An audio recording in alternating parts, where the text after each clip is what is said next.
에스키모들은 북극에 살고 있습니다.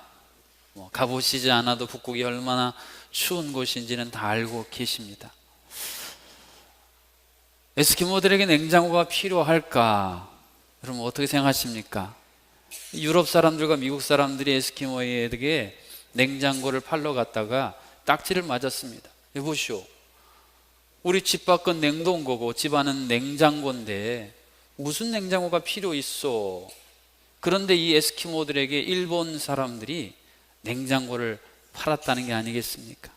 어떻게 팔았느냐 하면 연구를 해봤더니 이 에스키모 남자들의 평균 수명이 다른 사람들보다 10년이 짧다는 것을 발견했습니다. 그 이유가 무엇일까? 냉장고를 사용하지 않기 때문이다. 왜? 아무리 차가운 것에 두어도 말입니다, 이 생선이나 그런 것들은 보이지 않는 부패가 있다고 합니다. 냉장고는 그 보이지 않는 부패를 방지해 주는 것이기 때문에 눈에 보이기에는 싱싱하고 신선해 보이지만 그 안에 부패가 있는 음식을 계속 먹으니까 평균 수명이 10년 짧아졌더라. 그런 연구 결과를 발견해내고 평균 수명이 10년 늘리고 싶으면 냉장고 사시오. 그래서 에스키모들이 냉장고를 사서 이제 냉장고를 사용하기 시작했다는 이야기입니다. 다른 사람들이 하지 못한 특별한 일을 성취하는 데에는 그 내면에 특별한 이유와 특별한 그 무엇인가가 있다. 이것은 오고 오는 세대에서 모든 사람들이 알고 있는 중요한 사실 가운데 하나입니다. 오늘 본문에 보면 초대교회 가운데에 놀라운 부흥의 역사가 이루어지는 현장을 증언해 주고 있습니다. 4절 하반절 말씀에 보니까 남자의 수가 약 5천이나 되었더라. 이러한 큰 위대한 부흥의 내면 그 안에 하나님의 놀라운 역사가 감춰져 있음을 우리에게 선포하고 있는 말씀입니다. 그러나 그 당시 초대교회의 정황을 보면 이러한 큰 부흥을 맞이하기에는 여러 가지로 어려움과 위기의 상황이 펼쳐지고 있었습니다. 오늘 3절 상반절이 증언해 주는 것처럼 그들을 잡음에, 여기서 그들은 누구이겠습니까? 초대교회 기둥 같은 리더들인 사도들이었습니다. 그 당시에 종교 지도자들 그리고 유대의 정치 지도자들이 같이 협력하여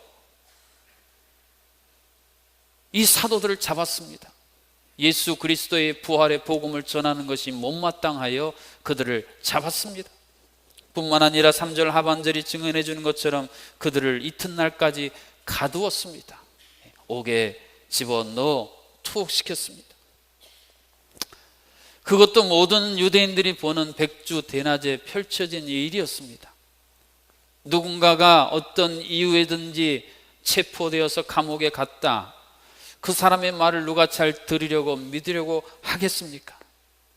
너나 잘하세요.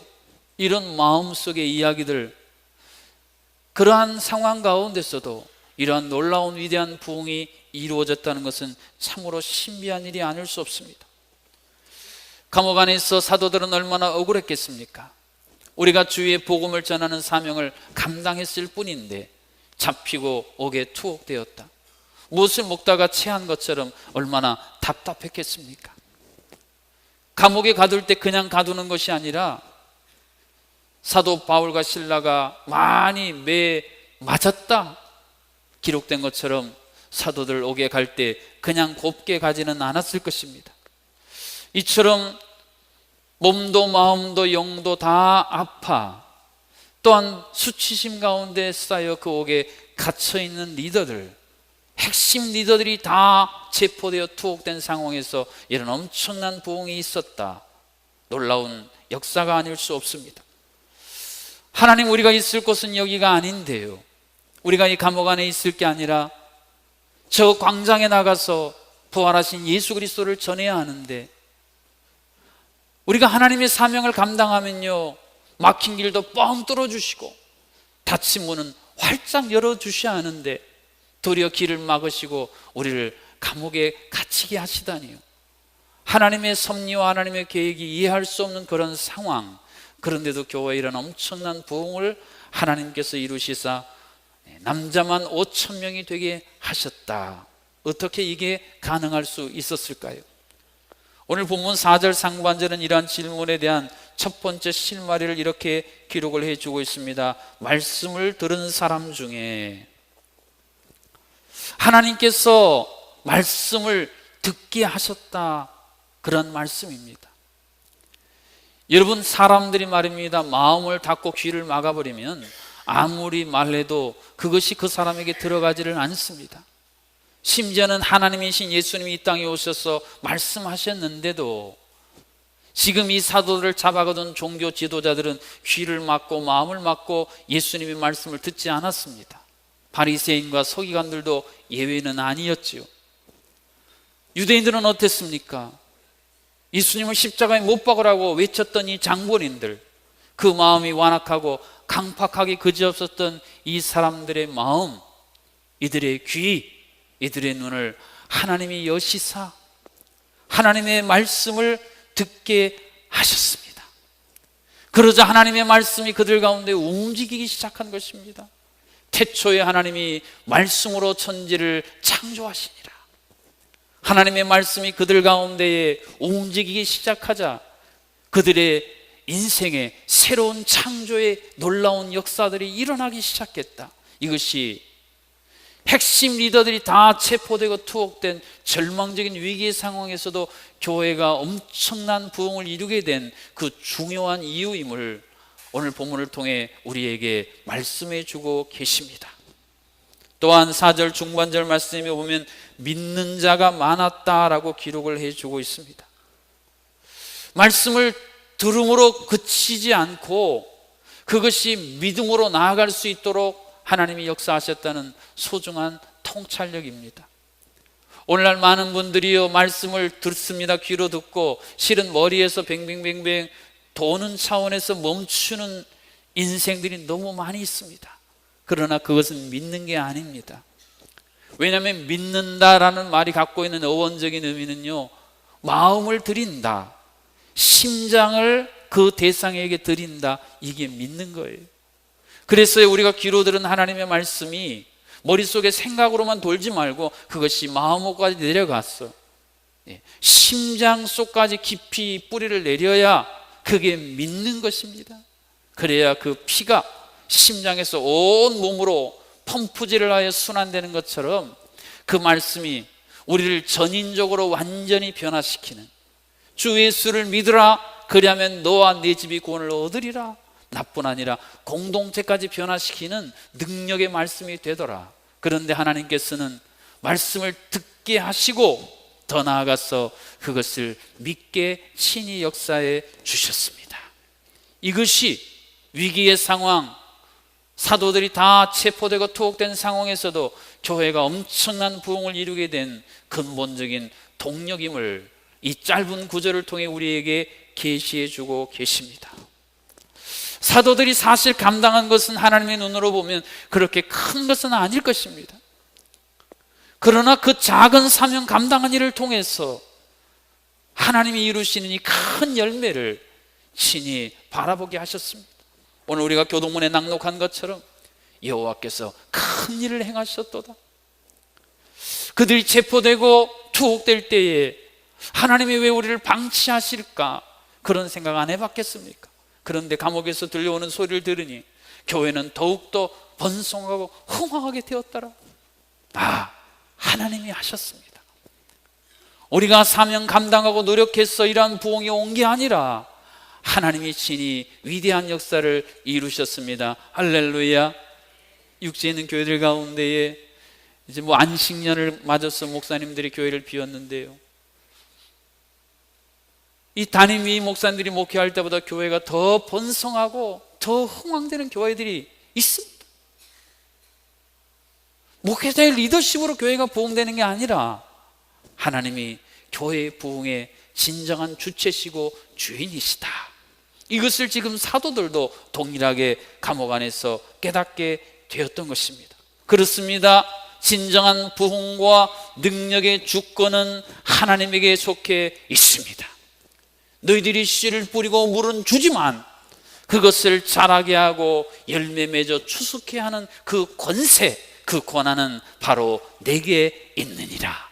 하나님은 이것을 사도들이, 또한 초대교회 소중한 성도들이, 오늘 우리들이 깨닫기를 간절히 원하고 계십니다. 성경이 말하는 사명은 내가 할 일 다 한 후에 설령 상황과 환경이 더 나빠지고 더 기대가 사라질 것 같은 상황이 있을지라도 하나님이 맺으실 열매를 기대하는 것입니다. 하나님이 맺으실 열매. 가정에서, 일터에서, 교회에서 이 나라 민족을 위해 애쓰고 힘썼는데 하나님이 나를 도와주시지 않는다 할지라도 하나님은 반드시 열매를 맺을 것이다 기대하는 것입니다. 옥에 갇혀서 대가 더 이상 우리가 손을 쓸 수 없는 상황에 있지만 하나님이 친히 그 능력의 손을 움직이셔서 하나님의 손을 펴셔서 역사를 이루실 것을 기대하는 것이 진정한 사명자들인 것입니다. 제자들이 불타는 사명으로 불덩어리를 던졌는데 그 불덩어리들이 유대인들의 강팍한 마음을 뚫고 들어가서 그 안에서 더 엄청난 불을 일으키는, 이것이 바로 하나님이 맺으실 열매, 그것을 바라볼 수 있었던 사도들의 고백입니다. 토마스 선교사님이 대동강에서 예수 믿으라고 말 한 말씀 못하고 그저 성경 건네준 것 뿐인데 그 말씀이 그곳에 있었던 여러 사람들의 삶을 움직여서 초대교회의 위대한 신앙의 인물이 되게 만들었던 선교의 아름다운 보고서는 바로 위대한 사명의 열매는 사람이 맺는 게 아니라 하나님이 맺으신다, 이것을 우리에게 또렷하게 기록해 주고 있습니다. 이러한 사실을 깨달은 사도들에게 하나님은 어떤 은혜를 베풀어 주셨습니까? 예루살렘 안에 갇혀 있었던 그 초대교회, 예루살렘 안에만 머물 줄 알았던 그 교회가 온 유대와 사마리아와 땅끝까지 이르러 온 세상에 복음의 엄청난 영향력이 확장되는 것을 그들의 눈으로 친히 목도할 수 있는 은혜를 베풀어 주셨습니다.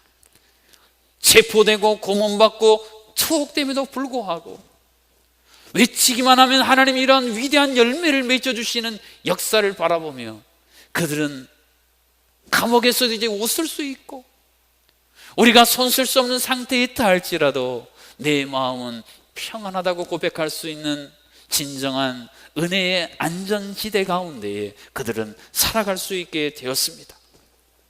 광장에서 우리가 힘차게 복음을 외칠 때나 감옥 안에서 무능력하게 주저앉아 있을 때나 이 모든 일을 이루시는 하나님이 계시기 때문에 그 하나님을 바라보고 그 하나님을 향하여 이 모든 역사를 주관하시는, 오늘 우리가 찬양했던 것처럼 대주제이신 하나님, 대주제이신 하나님, 모든 영광을 홀로 받으시옵소서.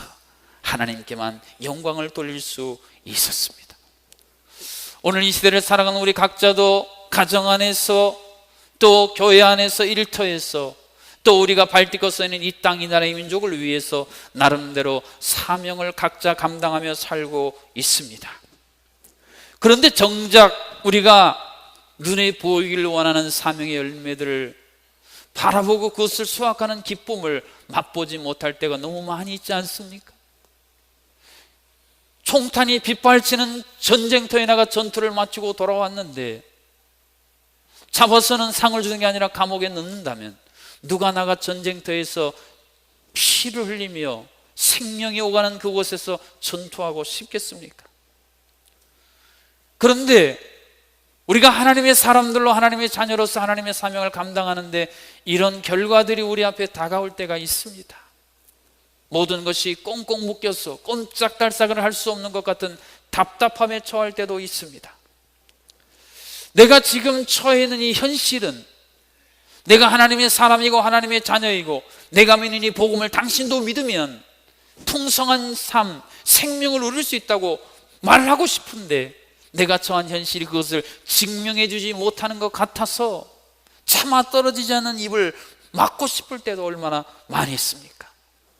내 마음과 현실이 이처럼 엄청나게 떨어진 괴리감으로 말미암아 전전긍긍하며 가슴앓이를 앓는 신앙인들이 얼마나 많이 있습니까?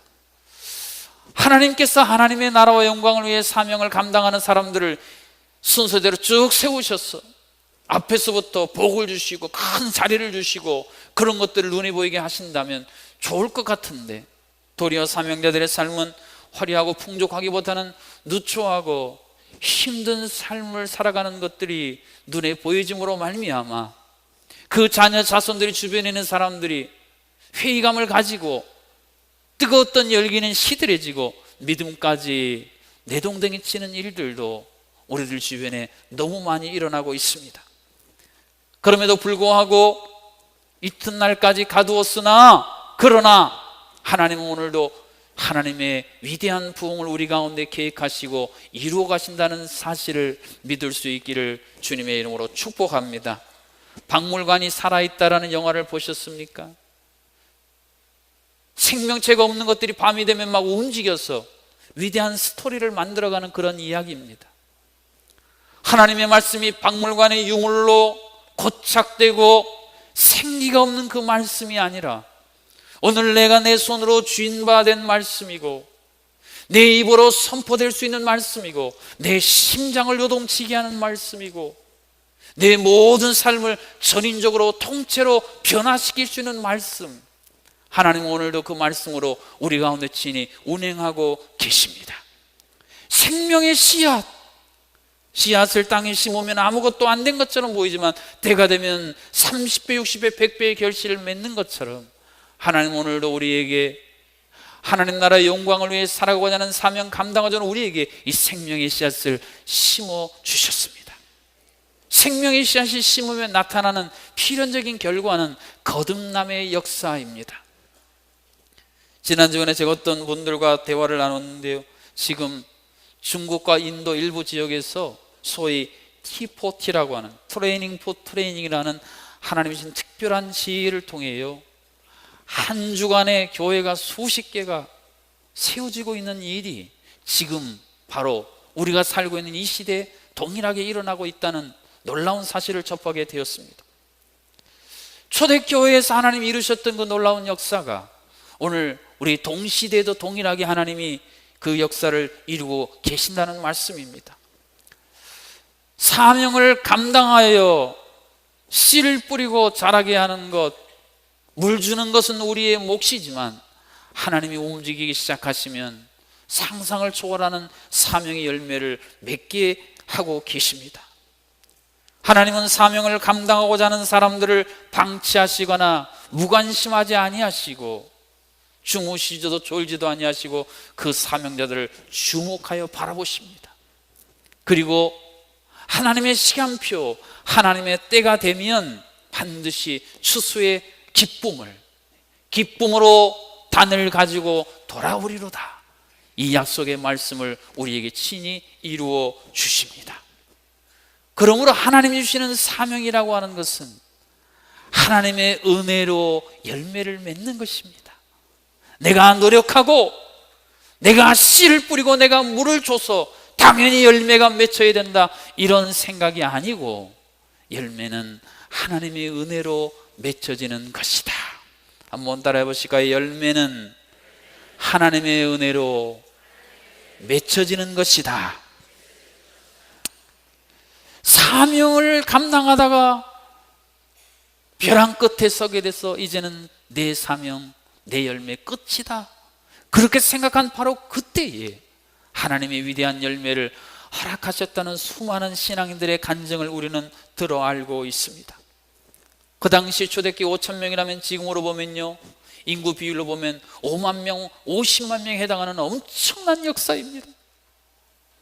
이러한 위대한 엄청난 사명의 열매를 맛보려면 사람에게, 나 자신에게 주목하지 말고 하나님을 바라보라는 것입니다. 사랑하는 성도 여러분, 어느 때까지 사명 감당하다가 부딪히는 어려움, 환난, 체포, 투옥 같은 그런 일들에 부딪혀서 하나님이 주신 사명을 포기하고 열매 맺히지 않는다고 조바심하며 하나님을 향해 탄식하는 삶을 계속하시겠습니까? 진정한 사명자는요, 겨자씨를 뿌린 자와 같습니다. 보이지도 않는 씨 뿌렸더니 어느 순간 크게 자라 나무와 새들이 깃들이게 하시는 하나님, 이것이 바로 예수님이 들려주신 아름다운 비유의 말씀이 아니겠습니까? 어두운 감옥에 갇혀 한숨 쉬고 있는데 밖에서는 5,000배의 열매를 맺게 하셨습니다. 중국의 공산당이 들어서서 모든 믿는 자들을 다 씨를 말린 것 같은데 지하에서는 상상도 못할 위대한 부흥의 열매를 하나님이 맺게 하셨습니다. 할렐루야. 그렇습니다. 사명을 감당하고 내가 감당한 노력과 땀방울 때문에 열매를 맺는 게 아니라 열매는 하나님이 맺게 하신다, 열매는 하나님의 은혜다 고백하는 사람들, 그러한 사명자들에게 하나님은요, 늘 국내선 마일리지만 왔다 갔다 하던 분들에게요, 국제선 마일리지의 은혜를 주십니다. 김포 제주만 왔다 갔다 했던 사역이요, 저 미국, 저 대양주 아프리카로 그 국제선의 마일리지 혜택을 받을 수 있는 엄청난 영향력의 확장을 친히 바라보게 하십니다. 열심히 사명 감당했는데 마르다처럼 사명 감당한 건 따르고 마음에는 불편하고 허기지고 불만을 토하는 그런 사명자가 아니라 세상이 줄 수도 알 수도 없는 하늘의 기쁨, 하늘의 평강으로 말미암아 영적인 포만감, 진정한 영적인 행복을 누리도록 하나님은 지금도 역사하고 계십니다. 주만 바라볼지라, 아름다운 찬양의 고백처럼. 그래서 늘 주만 바라보며 그 주님께 찬양 감사 돌리게 역사하고 계십니다. 사랑하는 성도 여러분, 가정 안에서, 교회에서, 여러분의 일터 안에서 내가 무엇인가 열심히 하긴 했는데, 사명 감당하기에 최선을 다했는데 열매가 없어 절망하고 있는 분이 계십니까? 그렇다면 오늘 본문을 통해 하나님이 말씀하고 교훈하시는 진정한 사명의 열매를 향하여 눈뜰 수 있기를 주님의 이름으로 축복합니다. 그러려면 오늘 설교 제목이 말씀하고 있는 것처럼 쉬지 않고 일하시는 하나님이라는 이 중요한 하나님의 속성을 우리가 깨달을 필요가 있습니다. 하나님이 쉬지 않고 일하신다, 이것을 잘 선언해 준 말씀, 이사야 62장 1절 말씀입니다. 나는 시온을 위하여 잠잠하지 아니하며 예루살렘을 위하여 쉬지 아니할 것인지.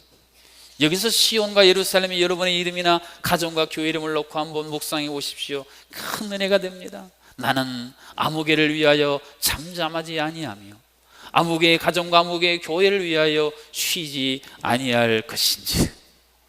하나님은 창조하시고 안식하시고 쉼을 가지셨는데 쉬지 않으신다는 이 두 개념이 서로 상충되는 개념이겠습니까? 그렇지 않습니다.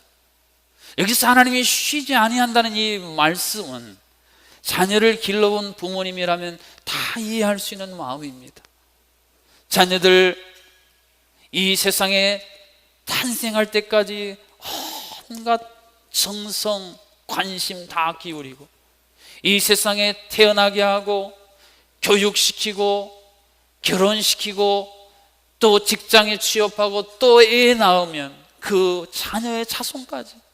사실 우리 부모님의 마음은요, 우리 자녀들이 안정되고 행복되기까지는 쉬지 못하는 것, 이게 바로 부모님의 마음이 아니겠습니까? 하나님 오늘 그 마음을 우리에게 전하고 계십니다.